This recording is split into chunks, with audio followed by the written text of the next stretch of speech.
अभी हम पढ़ेंगे सेंटर स्टेट रिलेशनशिप का, कि किस तरह से सेंटर और स्टेट का रिलेशनशिप चलता है, कैसे जो है पूरी यूनियन की गवर्नमेंट और स्टेट की गवर्नमेंट का आपस में रिलेशनशिप चलता है।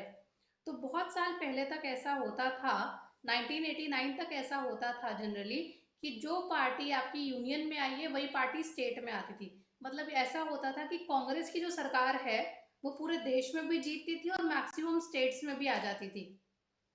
ठीक है। तो हमेशा कौन सी सरकार की चला करती थी? कांग्रेस सरकार की चला करती थी। This meant that the state government did not exercise their right as autonomous federal unit। तो जो सेंटर चाहता था, जो कांग्रेस चाहती थी, वो सेंटर में भी वही करती थी और वो स्टेट में भी अपनी मर्जी से रूल चलाती थी। ठीक है। और उस टाइम पे इतनी पावर थी सेंटर के पास, क्योंकि हर जगह उन्हीं की सरकार थी, कि वो स्टेट गवर्नमेंट के ऊपर रोक टोक भी लगा सकते थे और अपनी मर्जी चला सकते थे। तो जिसकी वजह से स्टेट और सेंटर के रिलेशन में थोड़ी थोड़ी प्रॉब्लम आती थी। ये सब 1990 के बाद से बहुत चेंज होने लगा, क्योंकि बहुत सारी ऐसी स्टेट थी जहां पे कांग्रेस पावर में नहीं आने लगी। ठीक है। तो शुरू शुरू में सिर्फ कांग्रेस की चलती थी, कांग्रेस ही हमेशा पावर में आती थी, चाहे सेंटर हो चाहे स्टेट हो। पर धीरे धीरे ऐसा होने लगा कि कांग्रेस की पावर कम होने लग गई। वो सेंटर में भी इतनी पावर से नहीं आ पा रही थी, या सेंटर में आ जाती थी तो स्टेट में नहीं आ पा रही थी, जिसकी वजह से कोalition गवर्नमेंट का एरा स्टार्ट हुआ। ठीक है। कोalition तुम्हें समझ में आया? कोalition क्लियर है? कोalition गवर्नमेंट वो होती है जो रिजल्ट आने के बाद दो पॉलिटिकल पार्टी हाथ मिला लेती हैं, ताकि वो अपनी सीट्स को ऐड कर सकें और पावर में आ जाएं हाथ मिला के। ठीक है। तो कोalition गवर्नमेंट द्वारा बहुत सारी पार्टी ने अलायंस फॉर्म करे, गठबंधन करे, ताकि वो उनको पावर मिल सके सेंटर पे। इससे क्या हुआ, जब दो पार्टीज हाथ मिलाती हैं, लेट्स सपोज बीजेपी और कांग्रेस ने हाथ मिलाया और दोनों पावर में आ गई, तो कांग्रेस कह रही है मैं रूल करूंगी, पर बीजेपी क्या कहती है, अगर तूने मुझे पावर नहीं दी तो मैं तुझे जो है अपना वोट, अपनी सीट्स तेरे से हटा लूंगी, अपना कोalition तुझसे हटा दूंगी, फिर तेरी पावर भी जीरो हो जाएगी, फिर तू करके दिखाइए रूल। समझ में आया? तो ये एक डर बिठा दिया था। जब आप कोalition में आते हो ना, तो आप सामने वाले को डराते रहते हो कि अगर तूने मुझे पावर नहीं दी तो मैं अपना कोalition पीछे कर लूंगा या कर लूंगी, और फिर तेरी पार्टी गिर जाएगी, तेरे को पावर नहीं मिलेगी। तो ऐसे डर के कारण जो है, जो पार्टीज में कोalition होता है वो आपस में पावर भी एक दूसरे को देते हैं। ठीक है। जो प्रधानमंत्री होगा, जो भी इनकी जो पार्टीज के जो लीडर्स होंगे, वो एक दूसरे को भी पावर देंगे। तो खाली कांग्रेस कांग्रेस रूल नहीं कर सकती, तब तब बीजेपी को भी उन्हें पावर देनी पड़ेगी। तो ऐसे टाइम पे पावर शेयरिंग बढ़ जाती है, स्टेट गवर्नमेंट की भी सुनी जाती है। और इसमें जो है सुप्रीम कोर्ट वगैरह जो है, और इनकी भी, ये सुप्रीम कोर्ट ने भी जो है सेंट्रल गवर्नमेंट के ऊपर लागू कर दिया था कि आप जो है स्टेट गवर्नमेंट को ऐसी हटा नहीं सकते हो। स्टेट गवर्नमेंट की अपनी इज्जत है, आप उसको यूं ही बिना बात के खत्म नहीं कर सकते हो। तो इसकी वजह से क्या हुआ, सेंटर की पावर धीरे धीरे कम हो गई और स्टेट्स की कुछ कुछ पावर बढ़ने लग गई। नीचे आपको एक कार्टून दिखेगा, जिसमें आप एक लेडी दिखाई दे रही है, वो लेडी है इंदिरा गांधी। ठीक है। और फिर आपको कुछ भिखारी दिखाई देंगे। एक जो ये आपकी इंदिरा गांधी है वो एक किचन में खड़ी है। ठीक है। और किचन में वो कौन सी सब्जी बना रही है? सब्जी का नाम है पावर ऑफ द स्टेट। ठीक है। और वो एक करछी से, छोटी छोटी करछी से पावर्स को बांट रहे हैं। किन लोगों को बांट रहे हैं? आप इन लोगों की टी शर्ट पे देखोगे तो अलग अलग स्टेट्स के नाम लिखे हैं। ठीक है। तो ये उस स्टेट के सीएम है, चीफ मिनिस्टर, और ये रिक्वेस्ट कर रहे हैं कि we want power, give us power. और इंदिरा गांधी सड़े हुए मुंह से थोड़ी थोड़ी पावर सबको दे रही है। समझ में आया? तो जो सेंटर है, इंदिरा गांधी सेंटर को दिखाती है, रिप्रेजेंट करती है एज अ प्राइम मिनिस्टर। और ये जो फटी हुई हालत में आए हैं ये होते हैं चीफ मिनिस्टर। ठीक है। नीचे वाला जो कार्टून है जिसपे अटल बिहारी वाजपेयी आपको बैठा हुआ दिखाई देगा, ये आपको एग्जाम में आ चुका है। ये कार्टून बहुत इंपॉर्टेंट है। ये कोalition गवर्नमेंट का दुख दिखाता है। ठीक है। इसमें आप देखिए कि बीजेपी का ये जो अटल बिहारी वाजपेयी है वो सीट पे बैठा हुआ है। उस सीट के आसपास आपको बहुत सारे सिंबल और लोगों के मुंह दिखाई दे रहे होंगे। तो ये रिप्रेजेंट करता है कि बीजेपी को ये गद्दी कैसे मिली, ये पावर कैसे मिली, बहुत सारी पार्टीज के साथ कोalition करके पार्टीज ये मिली। और इनके अंदर से अगर एक भी सर्कल हट जाए, एक भी जो सिंबल वाले लोग हैं जो जिनका मुंह दिख रहा है, इनमें से एक भी सिलेंडर जो शक्ल है ये हट जाए तो क्या होगा? इसकी गद्दी इसकी गद्दी गिर जाएगी, फिसल जाएगा, इसकी पावर हट जाएगी। ठीक है। आपको साइड में एक लैंप दिख रहा होगा, फायर लैंप दिख रहा होगा, जिसके साथ आपको गवर्नमेंट दिख रहा होगा। ठीक है। उस कोalition गवर्नमेंट की चिंगारी इसके मुंह पे आ रही है, और क्या ये खुश दिख रहा है? ये खुश नहीं दिख रहा है, ये दुखी दिख रहा है। तो ये perils of running a coalition government, peril होता है डिसएडवांटेजेस। तो what are the disadvantages of running a coalition government? That you have to share power, and there is always instability कि कौन कब किसका मूड खराब हो जाए और कौन आपकी सरकार को गिरा दे। So it's always a unhappy situation, an unhappy situation. यहाँ तक समझ में आया? ठीक है। फिर हम आते हैं, ये हमारे यहाँ पे एक बॉक्स दिया हुआ है, schedule languages of India. Hindustan के अंदर टोटल 22 भाषाएं कौन कौन सी हैं और कितने प्रतिशत लोग इन भाषाओं को बोलते हैं? सबसे पहले असमी भाषा, जो केवल 1.26% लोग बोलते हैं।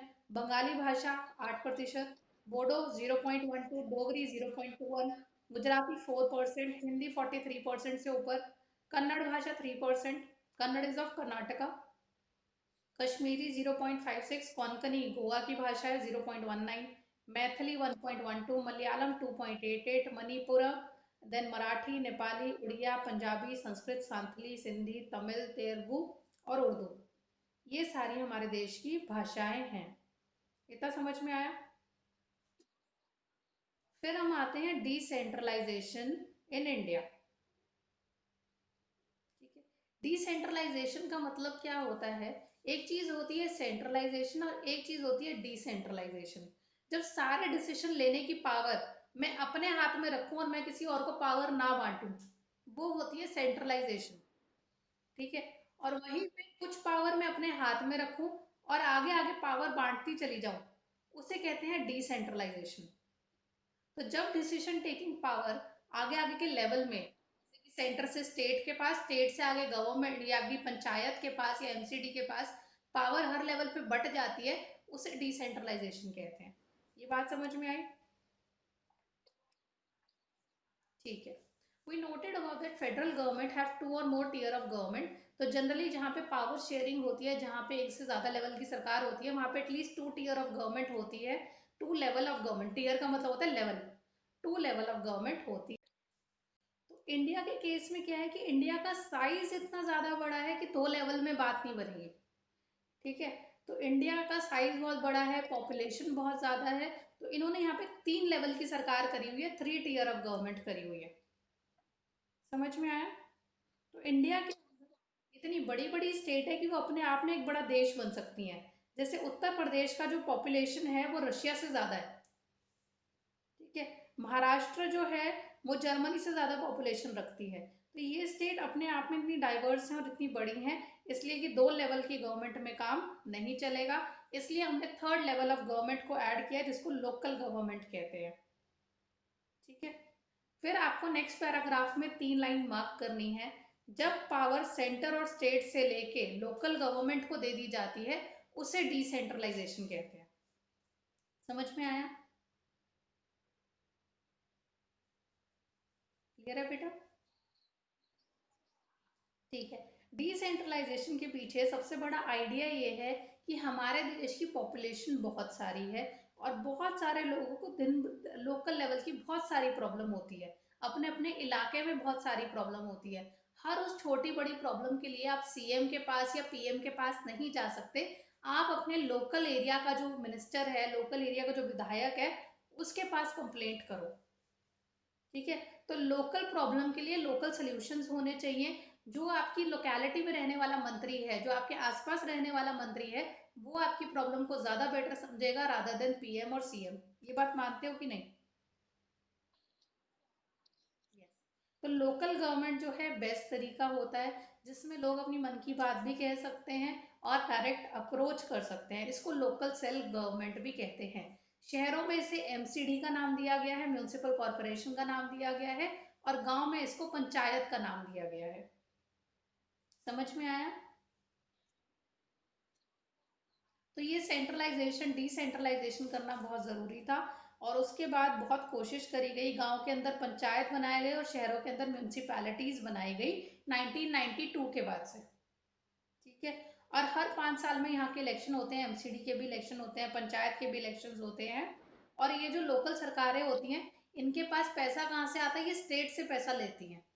तो जिस स्टेट के अंदर लोकल गवर्नमेंट होगी, जिस स्टेट के अंदर म्यूनसिपैलिटी होगी, वो स्टेट से पैसा लेंगी काम चलाने के लिए। ठीक है।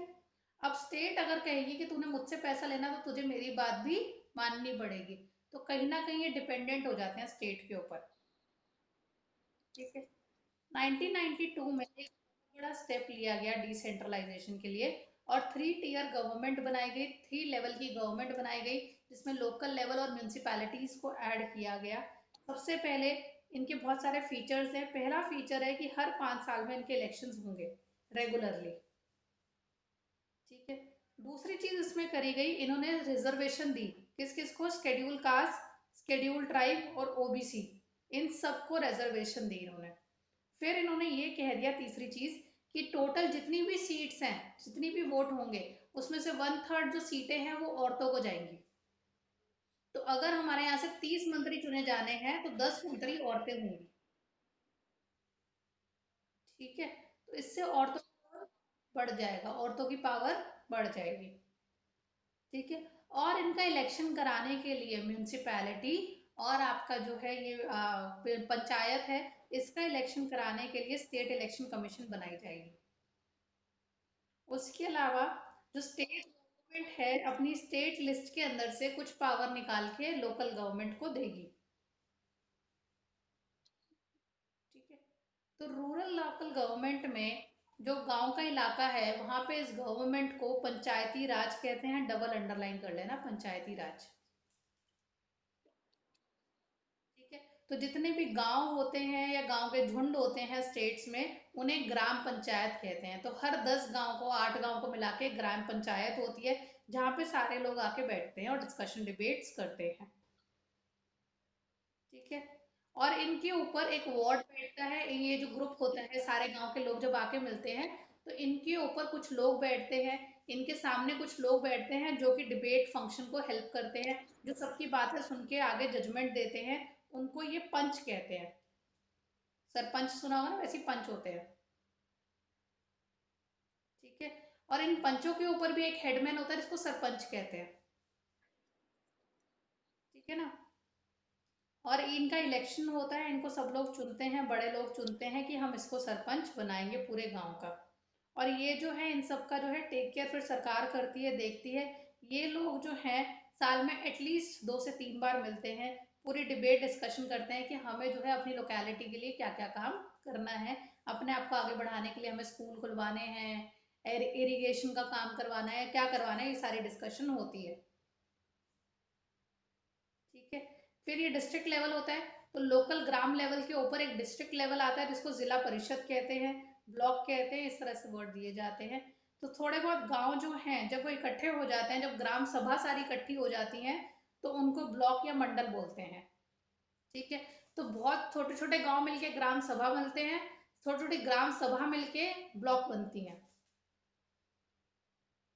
ठीक है। फिर आगे इनके लीडर्स को चुना जाता है। फिर उससे ऊपर का लेवल जो होता है, वो सारे गांव के ब्लॉक्स को इकट्ठा करके जो एक जोन बनाया जाता है, उस जोन को जिला बोला जाता है, जिला परिषद। ठीक है।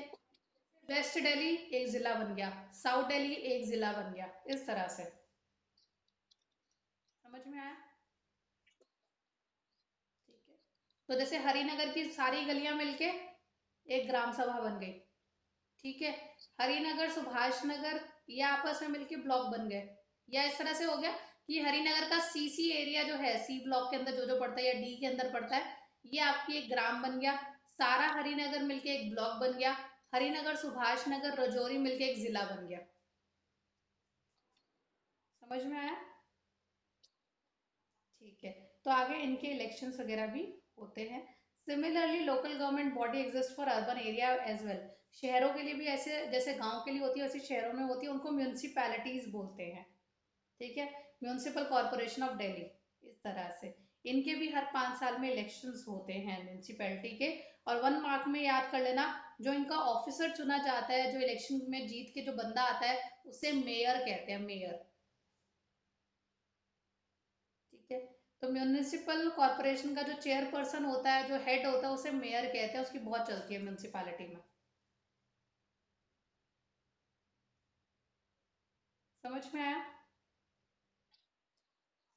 इंडिया का जो ये मॉडल है, जहाँ पे इन्होंने पंचायत को पावर दी है, म्यूनिसिपैलिटी को पावर दी है, ये अपने आप में बहुत बड़ा एक्सपेरिमेंट है पूरे वर्ल्ड के अंदर, और सक्सेसफुल एक्सपेरिमेंट है। पूरे वर्ल्ड ने इसको पसंद करा। और इसके अंडर 36 लाख रिप्रेजेंटेटिव को चुना गया पूरे हिंदुस्तान में। ठीक है। तो 36 लाख तो इन्होंने मंत्री मंत्री चुन दिए, पंचायत और एमसीडी के मिला के। ठीक है। 36 लाख बहुत सारे देशों की पॉपुलेशन से भी ज्यादा होता है। इतने तो हमारे यहाँ मंत्री हैं जितनी कई देशों की पॉपुलेशन नहीं होती। समझ में आया? ठीक है। और सबसे ज्यादा इसकी खास बात क्या हुई है, औरतों का रोल बढ़ गया। 36 लाख में से 1/3 औरतें हैं, मतलब 12 लाख औरतें हैं। तो 12 लाख औरतों को अगर मंत्री बनाया जा रहा है, तो ये अपने आप में बहुत बड़ी बात है। ठीक है। तो यहाँ पे जो है, वैसे तो इलेक्शंस रेगुलरली होते हैं, पर ग्राम सभा लेवल पे थोड़ी बहुत जो है इलेक्शन रेगुलरली नहीं होते हैं। कई बार लोकल गवर्नमेंट को ऐसा लगता है कि हमें पैसे ढंग से नहीं मिल रहे हैं, तो अभी भी थोड़ी बहुत दिक्कतें आती हैं, जो वक्त के साथ सुलझाई जा सकती हैं। यहाँ तक क्लियर हुआ? ठीक है। तो इसके हम नेक्स्ट क्लास के अंदर क्वेश्चंस करेंगे, मैं आपको इसके आंसर्स भेज दूंगी। ठीक है। चलो, बाय।